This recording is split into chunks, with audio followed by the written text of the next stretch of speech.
So welcome everybody to another meeting of the Rotary Club of Livermore. It's nice to have you all here. And so I would like to, let me look at this, who I should have looked already. We'll ask, Manya, are you on? Can you turn on your, unmute yourself and lead us in the Pledge of Allegiance? All right, thank you. I pledge allegiance to the flag of the United States of America and to the republic for which it stands, one nation under God, indivisible, with liberty and justice for all. Thank you very much. And so today our regular songsters are out celebrating and on vacation. So Alan has a special clip for us. Alan. Well, last week when we found out that Stu and Michael were both going to be gone, Carolyn suggested I present a clip from the symphony. David Rounds also made a suggestion that it be something to include the bass, since he knows I play the bass. So here goes.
Okay.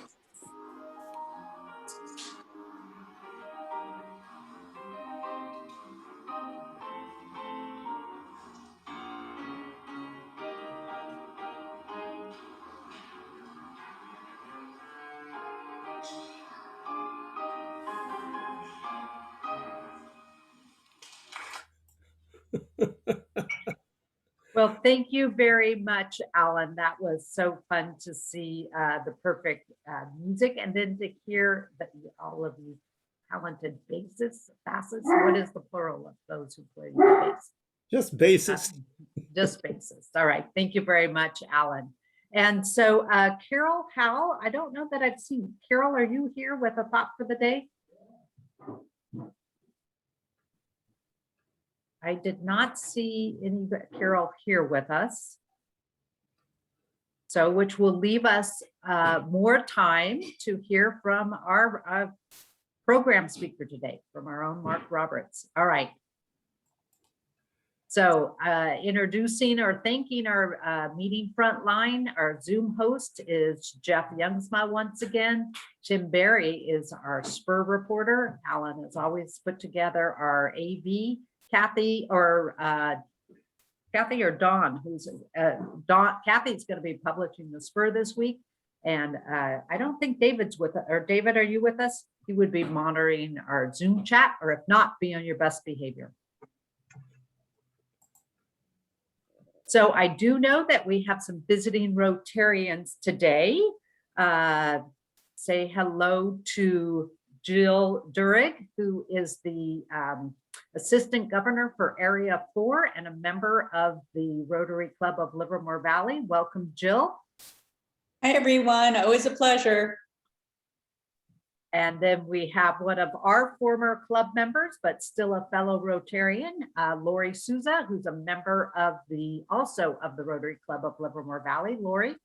Good morning, everybody, or good afternoon. This is an afternoon club. Good to see everybody.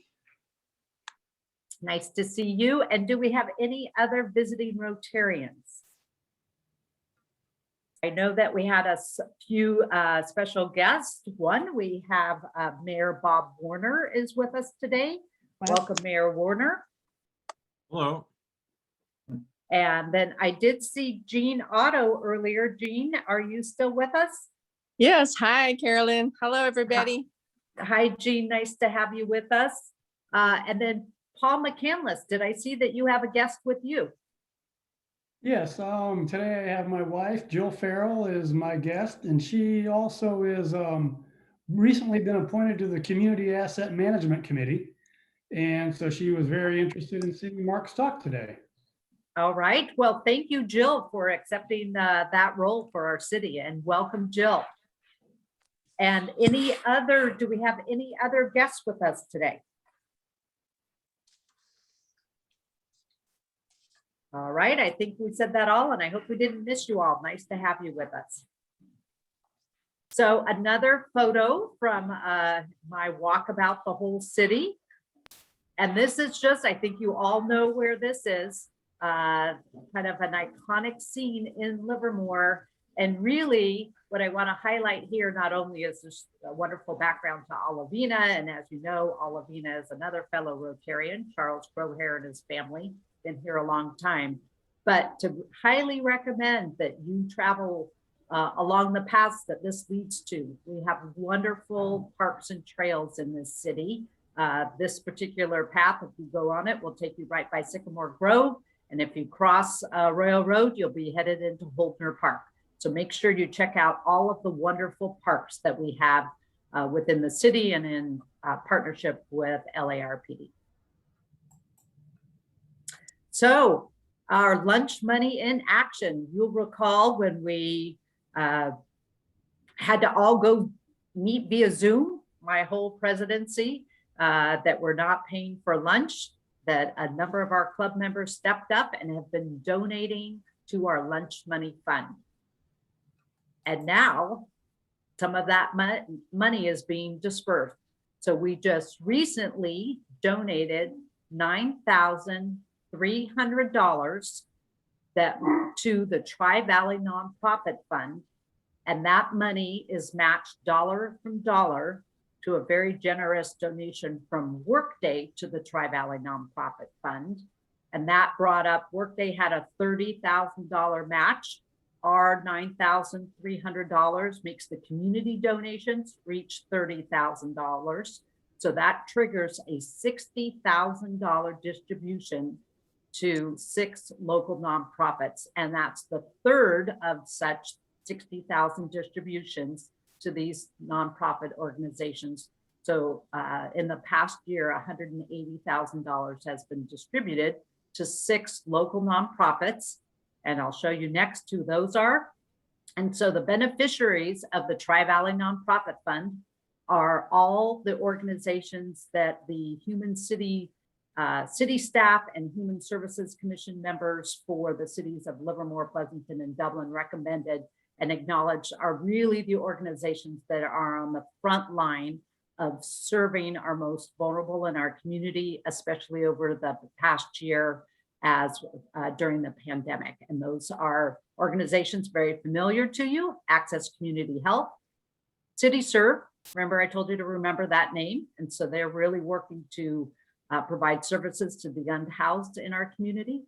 Open Heart Kitchen, Senior Support Services of the Tri-Valley, Spectrum Services, and that's Meals on Wheels out here in the Tri-Valley, and Tri-Valley Haven. So I had the privilege and honor last week of being able to present a check to Kathy Young of the Tri-Valley Nonprofit Alliance and Maria Mancini from the Community Health and Education Foundation, who really partnered together to launch the Tri-Valley Nonprofit Fund. And joining us are representatives from each of those 6 agencies, as well as Susan Hayes representing Workday. And so this was really a community effort, and know that these 6 organizations are doing wonderful work out in our community, and you should be very proud that our lunch money is being put into action by these agencies. I had an opportunity to hear even for Meals on Wheels, they've just had to step up and buy new equipment, and that many of these beneficiaries are also for our Rotarian Foundation of Livermore grant recipients. but they had to all pivot and they all did that very well. So I suggest that you all give yourselves a pat on the back and a congratulations. And then I'll move here. I don't know if you're seeing this. I still have the big check here in my dining room with me. So I'm not sure what's going to happen with that. But thank you very much for all of your contributions to our lunch money fund. If you'd like to continue to contribute, you can just go on our website, go to our contribution page, drop down, and I'll show you how to do that.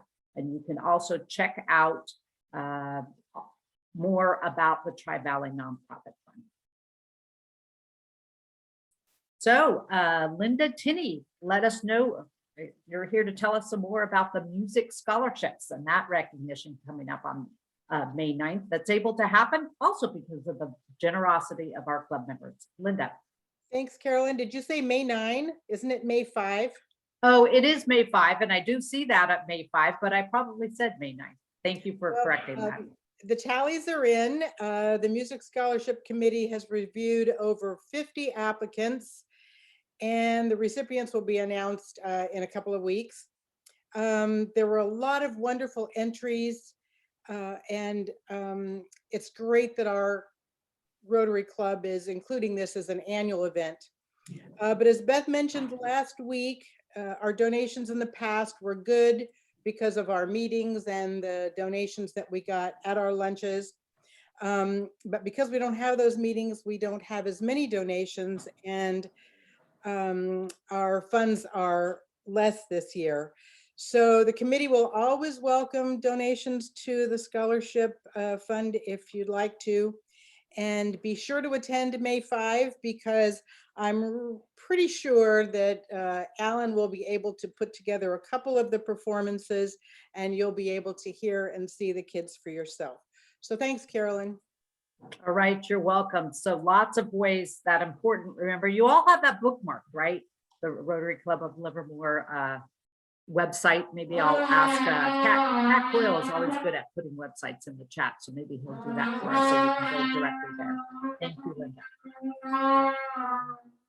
So an update on our virtual rodeo parade.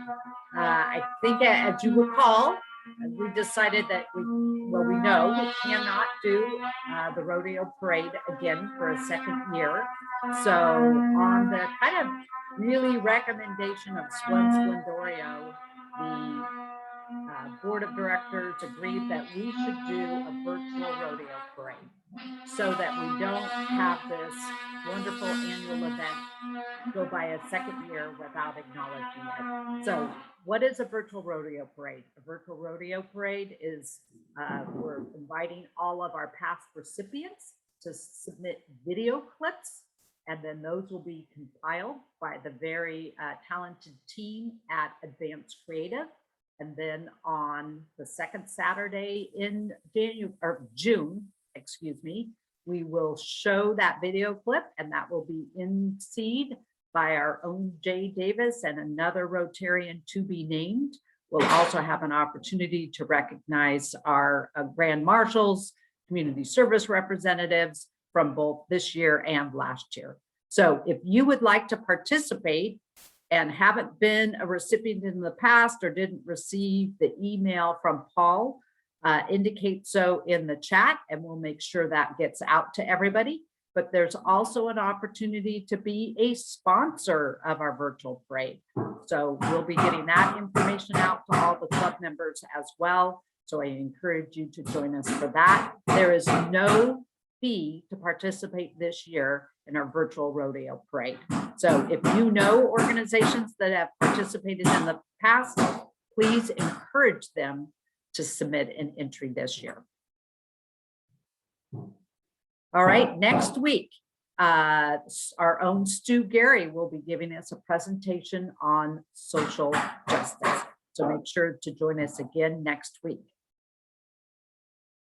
And now, traditionally, as David had indicated, this is usually our Youth in Government Day, but we didn't figure out a way to do that virtually. But one of the highlights of that day is always hearing an update from Livermore City Manager and our fellow Rotarian, Marc Roberts. And as I mentioned early on, during Carolyn, our somebody pre- is sawing and hammering, and it's very loud. And if they would mute, we can hardly All hear right. you. Okay. This should pay fine. This should pay fine, please. All right. You know what? That fine will be me. So I'm going to put myself on mute and ask Mark to take over. See, you don't hear it anymore. That's at my house, even with the headphones on. Sorry, guys. All right. No, you gotta pay a fine, Mrs. President. I will think about what my fine's going to be for that. All right. So, Mark, we're very fortunate to have Marc Roberts as our city manager in the city of Livermore. Mark. Well, Carolyn, thank you very much. Good afternoon, everybody. Let me see now whether I can actually pull off a share screen here. So give me just a second.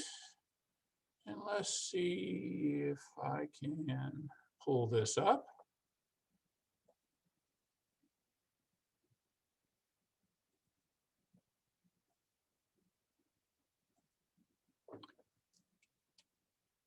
All right.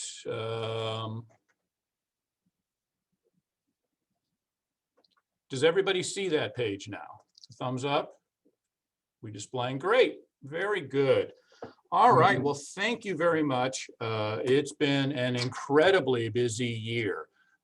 So I've got about a 3-hour presentation that, like normal, I've squished it down to about 35 minutes. So we've got a lot going on, and wanted to start with just a little bit about COVID-19. I'm going to do a couple headlines here. So of course, probably top of mind for lots of folks is on the 12th of April, Alameda County opened up vaccinations to all persons who are over 16 years of age in our county. So now essentially anybody who wants a vaccine can go online and try and get an appointment there. We do expect that vaccine supplies during the coming couple of weeks, essentially through the rest of April, will remain very, very tight. But as we get into the first part of May, we expect there to be a lot more capacity moving forward. So very good news there. We're very excited about that. Also, in the headlines this last week was that the governor has noted that after essentially our blueprint for a safer economy, we're going to transition in June to essentially new rules that will allow a complete reopening of the economy. So more good news for folks who have been waiting for that to happen. Now, that doesn't mean you can throw away your masks and stop washing your hands and otherwise being careful, because to make that work, obviously, we still do have a number of folks out in the community who will not be vaccinated. And we still do, of course, have, as you've been watching the news, both abroad and in the United States and California, a number of variants. So we do want to do everything we can possibly do to make sure we aren't transmitting disease, and therefore allow our businesses to reopen fully, because we're very excited about doing that. Taking a look at our 7-day rolling average, you can see that over March, we were doing relatively well. You see Dublin, Livermore, and Pleasanton there. So in Livermore, we're actually doing pretty well. But at the right-hand side of that slide, you see something troubling going on. And so what's happening is we're having a very modest increase in case rates. So nothing to panic, and of course, nowhere near the almost 60 cases per day that we were seeing in January and late December timeframe. But we're sort of heading the wrong direction. So while the battle is going well, it is not won yet. And so if I have one message on the COVID-19, which is we certainly want to make sure that everybody is adjusting their behavior, but we are not done yet. So don't stop being careful. Take that away as your one free hint today. That was included in your price of admission here. Things are going well, but we want to continue to remain careful. We still have a couple of months here where we're going to have a significant part of our population that's not yet vaccinated. The city has reacted over the past year with a number of emergency proclamations. The first of which started on March 13th of last year with a local declaration of emergency. That allowed your city government to do a number of things that it wouldn't be able to do during normal times, to deploy resources, to essentially change our operations, to suspend a number of the rules that govern how we use our employees traditionally. And that allows us to continue to be able to pivot very, very quickly as circumstances change. You can read the other items that we did here, placing temporary moratoriums on a number of different things, imposition of fines, penalties, and interests, moratoriums on evictions, changes to enforcement mechanisms, allowing essentially temporary outdoor dining to be much more dramatic in our downtown area.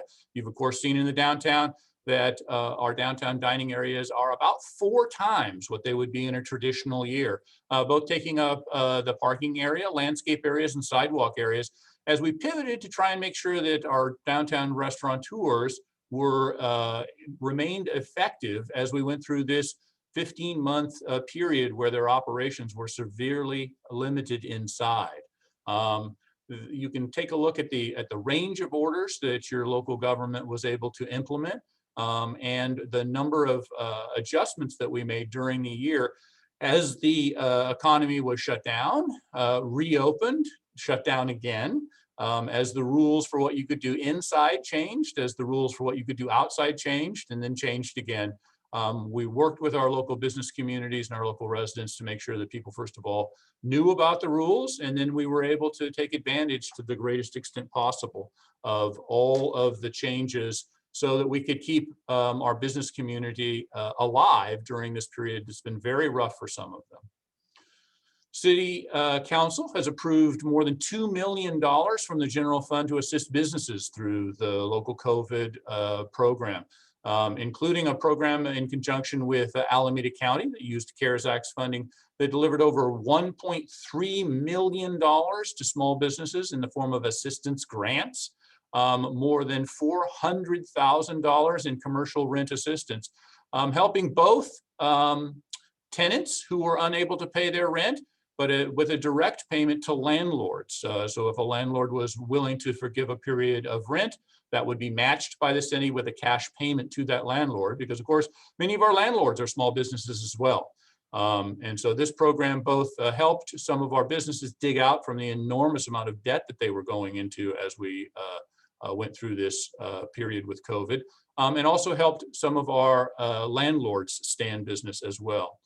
In addition to that, created a Livermore gift card program that created an additional benefit for those who were willing to support our local businesses. So if you haven't partaken in our e-gift certificate program, the funds are about 2/3 expended on this. But what it does is take a normal e-gift program and it paid for all of the registration fees, all of the training that was required, and all of the service fees that would normally be part of that. And the city took that on as an obligation to pay for that. So there was no cost to our local businesses to participate in this process. And then essentially for our local residents, if they were willing to purchase a $40 gift certificate to a local participating business, they got a $15 bonus on top of that. So $55 worth of buying power. And that's dollars that immediately went into the local businesses' pockets. They didn't have to wait for you to redeem it. So that was cash flow right when they needed that. So if you haven't purchased a local card for a participating business, you can get there by going on our website at the City of Livermore, clicking on the COVID-19, and this will be under programs for that. If you buy a $75 gift certificate, you get a $25 bonus. And this is paid for from the council approved funds from our Livermore General Fund. And the county is also participating as well. For those businesses that lie outside the City of Livermore, like some of our wineries, the Purple Orchid Inn, they are also participating and subject to these same bonuses. So over 80 local businesses spread throughout the community, not just downtown, although we have a lot of downtown businesses. And it's been a great way for the residents to show their support, and get a bonus by doing the right thing. So doing well by doing good on that particular front. So if you are interested on updates on COVID, I'd direct you to our council meetings that happen every 2 weeks. I do give a quick update. Every council meeting takes about 5 minutes, lets you know the latest numbers, all sorts of things from vaccination rates to infection rates, to updates in county programs, state programs, federal programs, and of course our local programs. But moving on from there, what's been going on around town? And the answer is a boatload. So everybody's been focused on COVID, but there has been a lot of stuff going on in the midst of this pandemic year. And I'm just going to touch on just a few of the things that are going on, but there's an amazing amount of going on. Now, maybe if you've been walking around the entire city, block by block, you've seen all of this. But for many of us who've been in our houses, some of this will be new. So let's see. How many have seen the new murals that are in downtown? We have 8 of them. You can see them on the maps. Yes. Oh my goodness. Amazing. Now everybody has a favorite, or sometimes 2 or 3, and they really have a dramatic impact. So super cool. The largest, of course, is the one on the side of the Bankhead Theater. An amazing one there. But there are a number scattered throughout downtown. You can see the map there. And if you don't take out your camera and take a screenshot before I move on, those are shown on a map on our website as well. So you can go to our website and find the public art. And that's under our Office of Innovation and Economic Development. And it'll give you a recipe to find where all of those are. How many of you have seen the new bridge over Murrieta? Very cool. A Sunday morning was craned into place, a significant span over there. And it actually was designed in a traditional railroad truss bridge format there. So it sits, of course, right next to the railroad. And this goes over Murrieta Boulevard and is part of the Iron Horse Trail.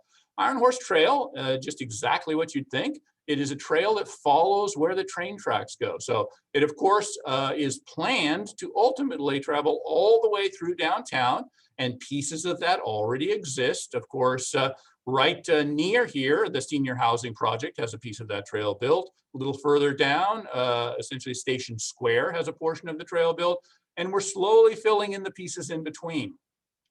From this location, heading toward the west, the next segment as part of this project will be to pave the Zone 7 access road along the channel. And that'll connect this location out to Isabel Avenue. And so that'll be a neat link there. That'll be one more way that you can ride in this neighborhood. Of course, this bridge is already connected out to Isabel neighborhood, out to Isabel Avenue through the housing development that's right to the west of this location as well. So another important link in our Iron Horse Trail, a very cool looking bridge, and this one's over the top of Murrieta Boulevard. So if you haven't driven underneath, or even better, get out on a bicycle and ride over the top of it, which is what I did last weekend. Pretty exciting. Lots of new businesses in town. It's been a time of expansion. One of the most notable is we now have a 600,000 square foot Amazon hub at 400 Longfellow Court. FM Industries on Discovery Drive and Prologis out on Voyager Street. In the foreground there, you see actually a piece of art on the Prologis building, which is part of our required art program.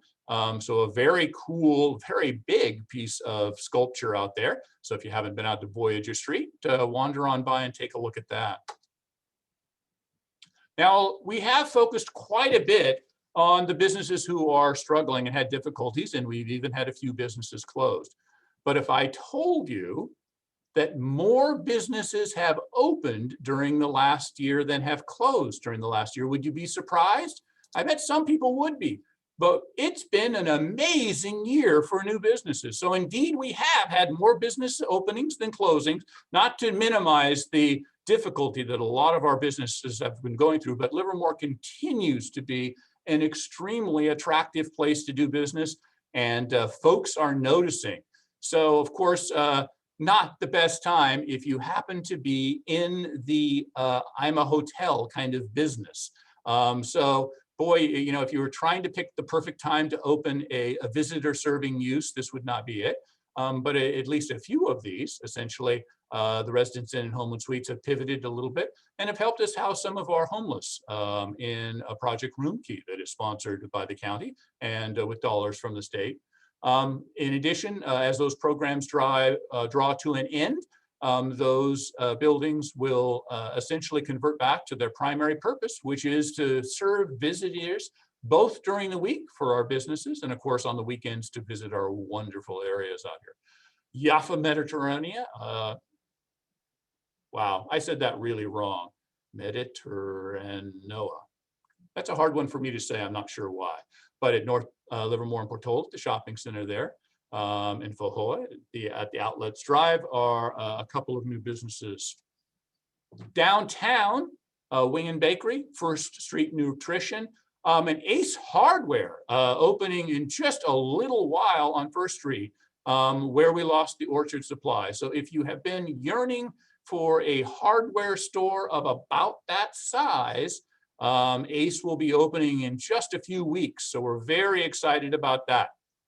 A Lobotica on First Street, Plucked on First Street, and you have to be very careful. You have to enunciate on that name, just so that people don't think you're saying some other word there. Murphy's Paw and Quixote on Maple Street. So lots of folks that are either open or just about open in the downtown. Coming soon, the former Campo Debauchy is now Debauchery. Do you get it? It's kind of a play on words. And it's going to come summer of 2021. Wakanda next to Livermorium Plaza in downtown, and 88 Manor Market coming into the space that was the former Springtown PW location. So lots of stuff in the new business front. We picked some highlights to show off to you, but do get out and about and enjoy our new businesses, because there are a lot of them. And certainly some of them will be depending on customers like you coming during this coming year. So what's been going on in downtown over the last year or so? Well, lots of fun things. Let's start with Stockman's Park ribbon cutting, which happened on October 23rd, 2020.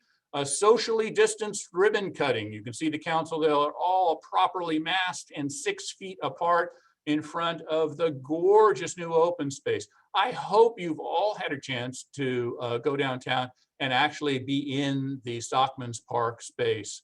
The Stockman's Park, of course, commemorates the activities and sacrifice and contributions to the overall community that our stockmen have from its very beginning, starting more than 100 years ago with the very first world's fastest rodeo, all the way to today. Their philanthropic activities for the community for more than 100 years have been a significant part of our community fabric. In addition, the Mayor Marchand is standing next to the sculpture, and the sculpture you can see there is commemorating essentially a World War I era stockman who is taking off his hat, his cowboy hat, and putting on his doughboy hat to go do his duty across the sea. And indeed, we do have a number of families that did have participants in World War I, World War II, and all of our conflicts. And for those families that are part of the stockmen that had family members that were part of that, you'll see their brands are located immediately around the statue.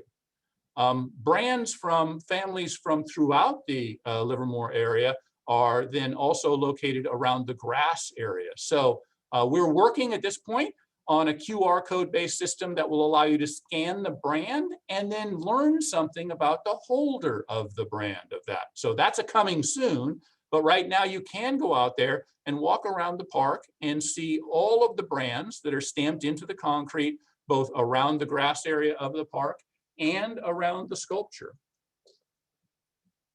Livermorium Plaza at Mills Square Park. So the current park area, of course, replaced a gas station that was torn down in the late 1960s. And I am, of course, talking about the location here Essentially, First Street is right there. You can see the First Street title there. This is South Livermore Avenue. And this is essentially the green space that we are going to renovate. Two reasons to renovate it. One is it needs renovating. That's a really good reason. And the second reason is when we bought the site from the company that ultimately became Chevron, as they removed the tanks on the site, they did not do a full cleanup of the site, which of course the rules have changed dramatically in the past half century about what is a full cleanup.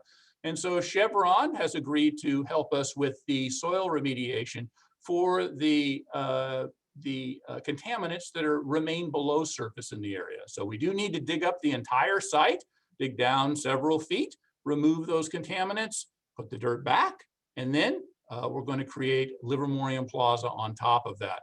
Very excited about that process. We expect completion in late 2022, and you should see construction activity here in about the next 6 weeks or so. You should see fences going up around the site and us begin to work on that. So we're very excited about that. Of course, Livermorium is element 116, and the address of the park here is 116 South Livermore Avenue.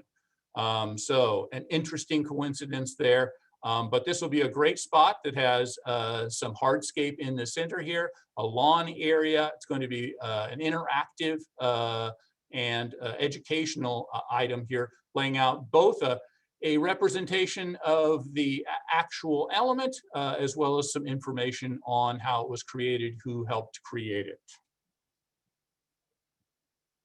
If you've been downtown, you've seen Legacy at the former Growth Brothers site coming up out of the ground. So the photos on the left there show the front building here from First Street, and the lower photo on the left-hand side there shows that same front building here from the back. So Legacy is made up of two main buildings. And essentially the front building has commercial frontage on it. So the commercial frontage will be right here or right here. So ground floor retail will be along that. And it's got 2 floors of residential apartments above. A total of 222 apartments will be located on these. These are all be market rate apartments. So if you happen to know a young family, somebody just starting out, somebody who wants to get rid of that big yard that they have to mow every weekend, these are going to be amazing units. Very beautiful. I got to walk inside the building here just a few weeks ago, and they're coming along really nicely. You might have actually seen for the back building here. It's actually, you can see it here. They're pouring the foundations here for the back buildings and the parking garage that the buildings will surround there. So we're very excited here. This is the view here from the corner of First Street and M, so up here in the right-hand corner. And this actually is the view here from First Street at L Street. So L Street right in front of you here at this location. So very excited about these units coming online.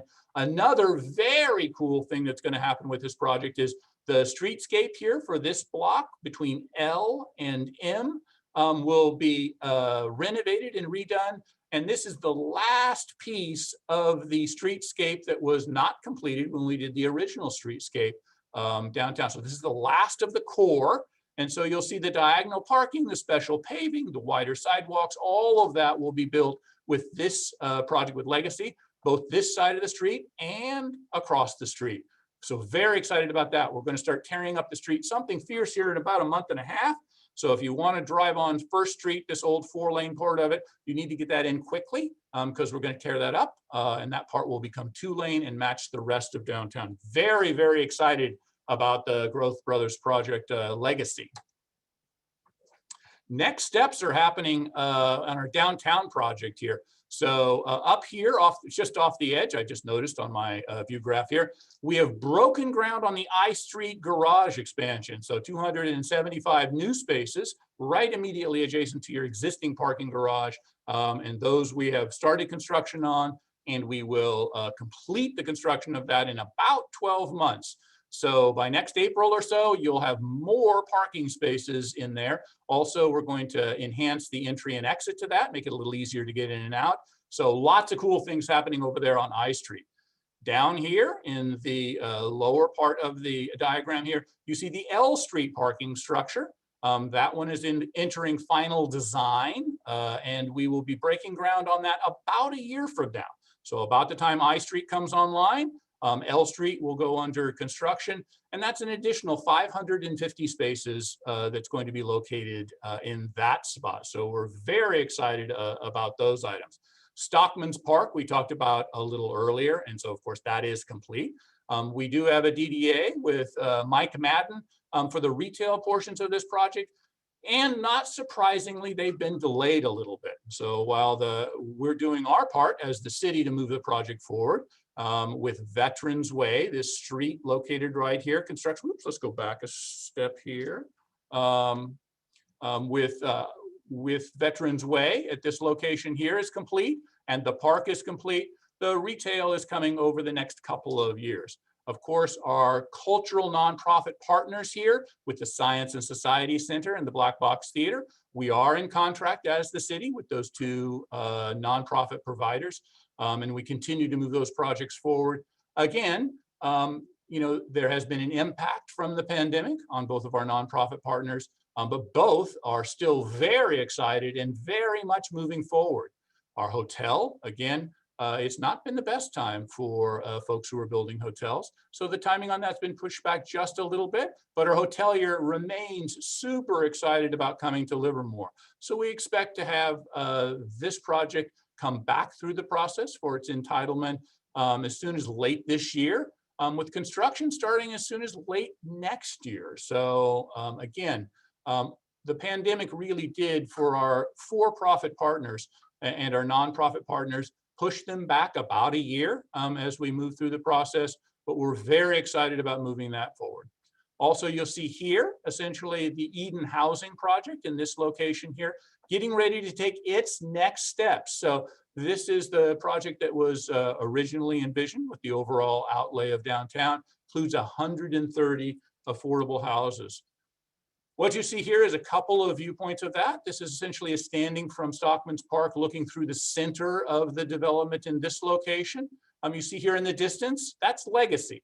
And so you see that the Eden Housing Project is designed in a complementing style here, not exactly the same, but a complementing style.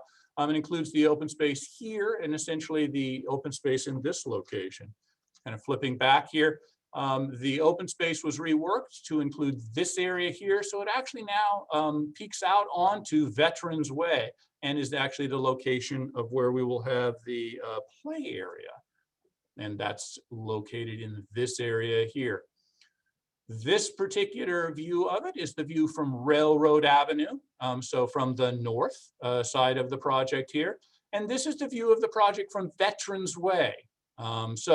Again, the project will be heading to the Planning Commission shortly, and then on to the City Council after that. As you know, Alameda County is offered a grant to the project to help it move along. They will ultimately need to acquire 9% and 4% tax credit financing. We're very excited about moving that project forward.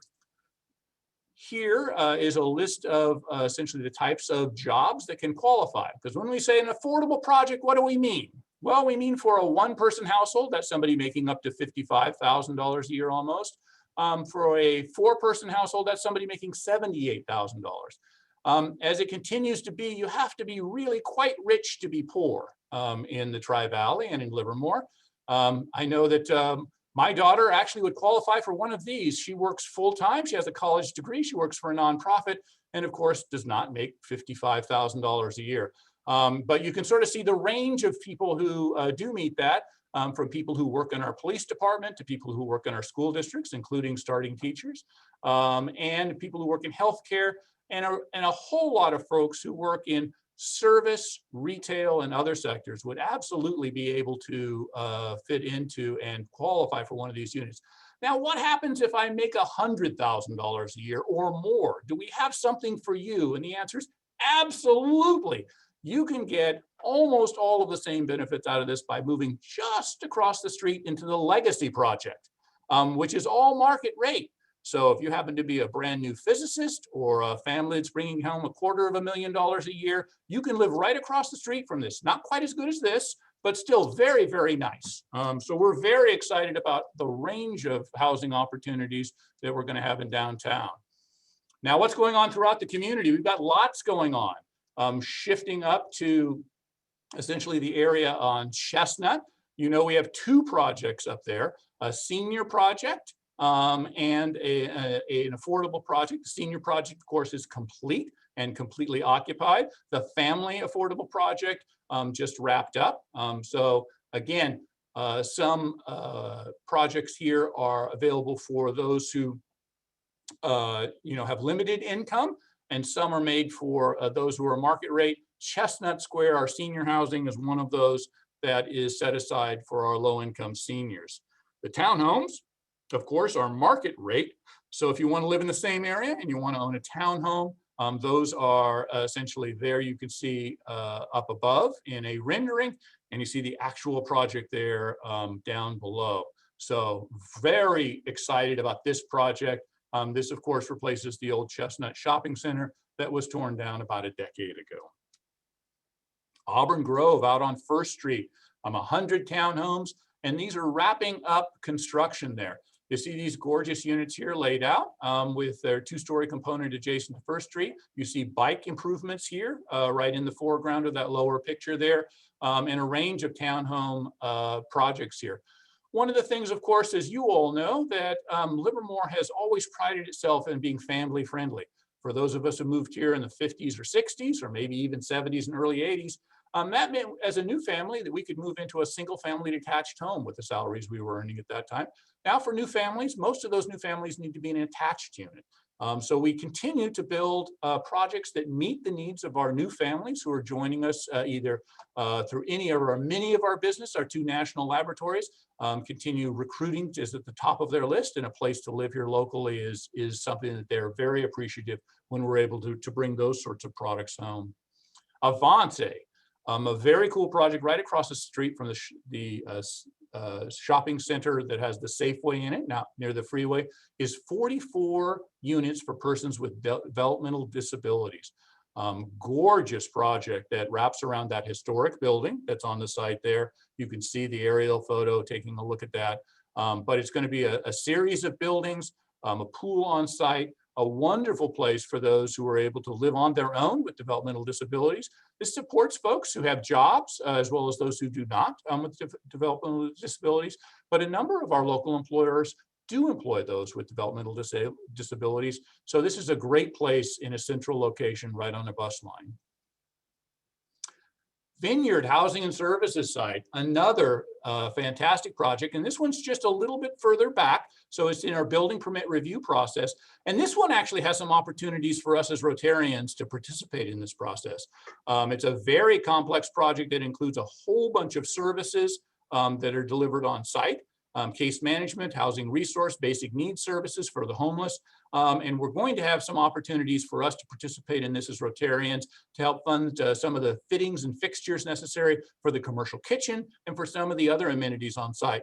It costs, of course, many millions of dollars to deliver a project like that. And some of the funding sources do quite well, like the 9% and 4% tax credits for the housing units themselves. But some of the facilities for the homeless in particular don't have a dedicated funding source. So we'll be reaching out to the community, and we've of course been very generous as Rotarians. So stay tuned for more opportunities to contribute on this one. It's going to be a fantastic project. Out at Goodness Village at Crosswinds Church, out near beyond where the golf course is, not too far away from where the outlet center is.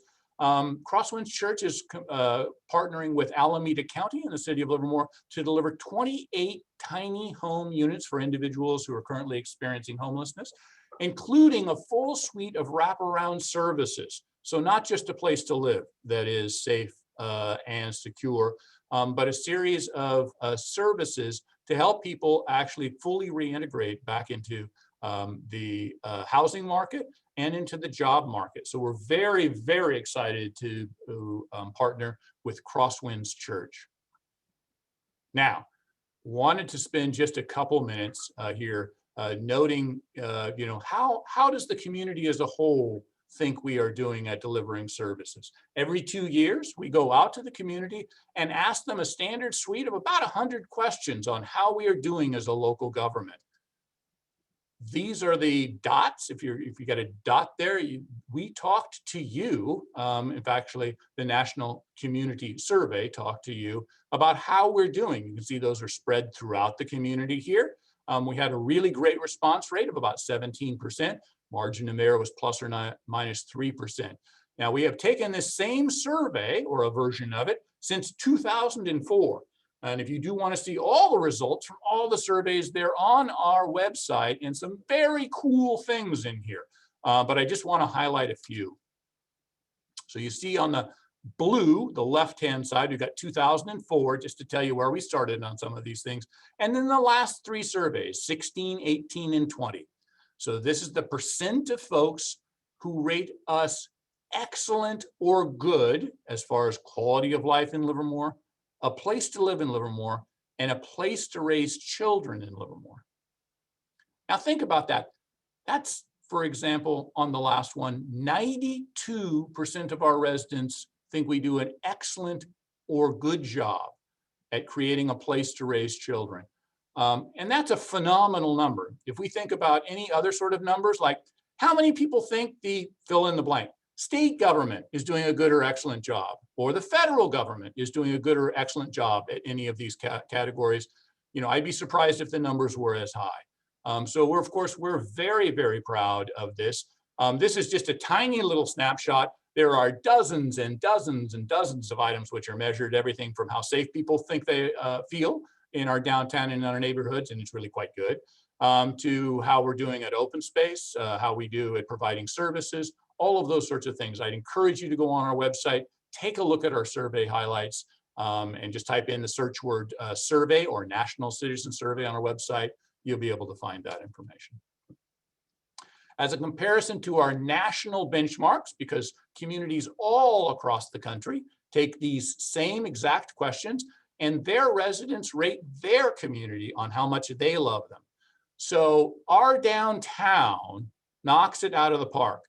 Nationwide, we are noticeably higher. People think our downtown is much, much better, and on our West Coast comparators as well. So the vibrancy of our downtown is one of the favorite items within the community. And of course, we have now for a number of years done a very, very well as we compare to the rest of the nation on that.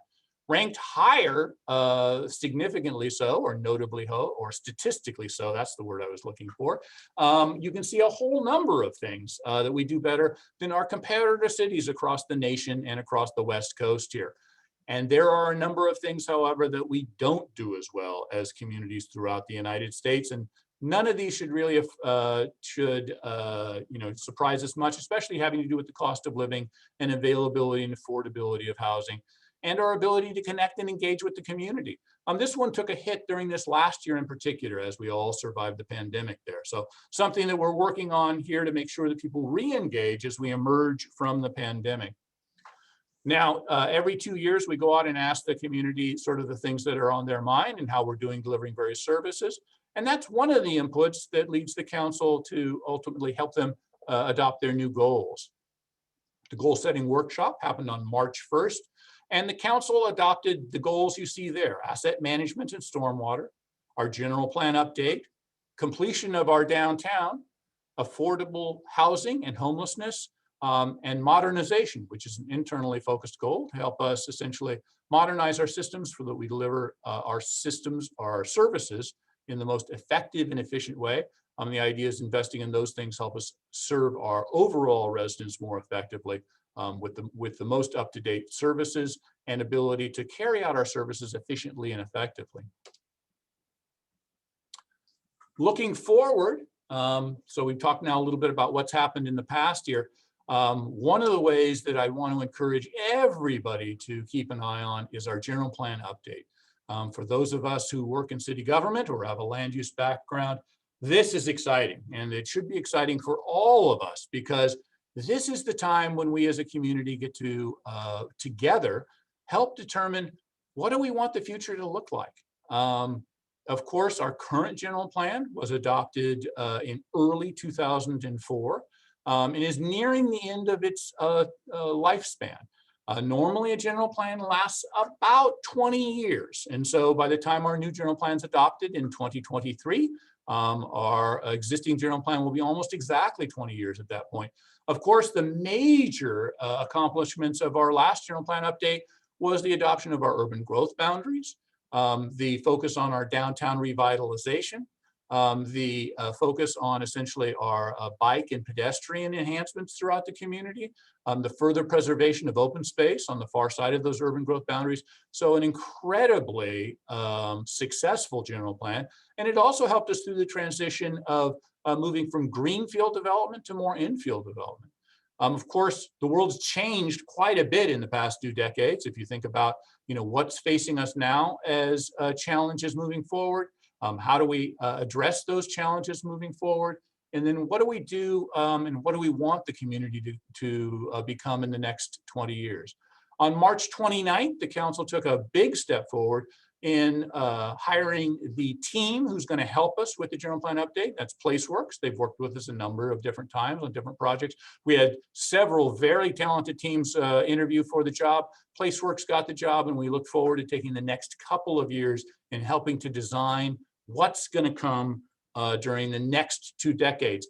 However, by the end of that next general plan, there'll be another city manager giving you updates by that. So while I'm super excited to start on the journey on that one, I probably won't make it to the final implementation of that document out in somewhere near 2050. And with that, all of the stuff that we continue to work on is designed to make us a great place to be. We're super excited about all the stuff going on. I just wanted to give you just a hint at some of them. Obviously a lot more than this going on, but Carolyn only gave me 1 meeting to talk to you. But we'll be back before too long with more stuff. But overall, city's in a very healthy position. And with that, I think President's Carolyn, do we have a couple minutes? Yeah, we do have just a couple minutes. If there are any pressing questions, if somebody wants to use the raise your hand function, or if they're in the chat, if there's a question, you have Mark here, you can ask your question firsthand. I'll also try to look on the screen or have other people tell me as well. Not seeing anybody. I have one. Okay, yeah. Mike, go ahead. Mark, thank you very much. That was very well done and some very good things. I think myself and many friends, the one biggest concern probably with our downtown is, and I think this you and the staff and council are looking at it, is the parking. Do we really have enough? And so my question is, the new downtown parking structure, is it being considered to be an automatic one, which from what I'm told would increase the number of spaces within it? So define your word, Mike, there for a second, an automatic one? Well, in other words, where you don't park yourself, the computer parks you. All right, fair enough question on that one. And the parking garages are currently being designed as old-fashioned, where you actually drive yourself into a space and leave your car. So between the existing garage, the expansion to I Street, and the new L Street garage, there'll be more than 1,000 spaces right there in the core in those structures. In addition to that, there's more than 1,500 additional surface spaces in the core area of our downtown for more than 2,500. And I get 2 kinds of comments on downtown parking. One, a little bit like what Mike asked, saying, gosh, do we have enough? And the answer is, yes, every space that was there before will be replaced because of course that was the surface parking lot where we're doing things like parks, which is we're taking down, what is it? The old song where we're going to take down a parking lot and install a park. No, that wasn't the song at all. But we are doing that and we're replacing those in the version of a structure. In addition, there's adequate spaces for all of the new uses, those retail uses that we talked about, the housing uses are either building their spaces on site or there'll be spaces in those garages. So we do have enough. The other main criticism we get at staff is, why are you building so much parking? Everyone in my generation takes Uber or Lyft. We would never think of driving our car downtown, especially when we're going to have a drink. That's a stupid idea. They're incredibly expensive. Why are you doing that? And people are very angry with us for building parking. And the good news is, I think we've probably done enough to make everybody a little uncomfortable. On the one hand, you'll be parking in a structure rather than a surface space, so that might make some people a little uncomfortable. On the other hand, these will likely be the last parking structures that we ever build in our downtown. We do project during the next 50 years that car use will shift, even in suburban communities like ours. But if you look around downtown right now, you see a number of surface lots. Over time, those will be replaced by buildings, and we'll have two things going on. The per square foot parking demand will drop, but the amount of development in downtown will rise. And so overall, the amount of parking that we have in those structures, actually, our models show will be quite adequate for the next 30 years or so. So we'll use them more intensively, we'll use them a little differently, but the need for them is not going away, at least in the lifespan of these structures. So even if your kids, like mine, use their cars a lot less, it's a nice bridge to get us from here to there. So thank you, Mark. We Thanks, do Mark. have, I'm going to let Alan do his one last question. We're about a minute over, but Alan. I just have a brief comment.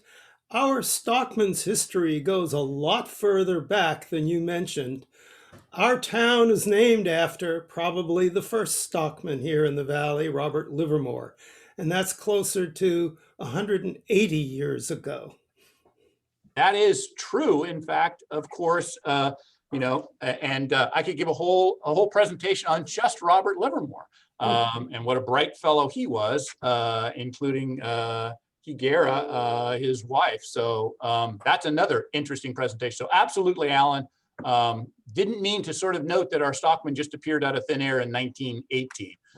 They were here early in the 1800s as well. And that's in addition to a whole nother set of history that we have with our indigenous folks. So maybe we'll do a presentation on both of those before all of us got here. All right. Well, thank you very much, Mark. If you look at the chat, you'll see that there are a lot of comments just thanking you for the wonderful update and keeping us, but we got the quick little update from Kelly at the beginning and this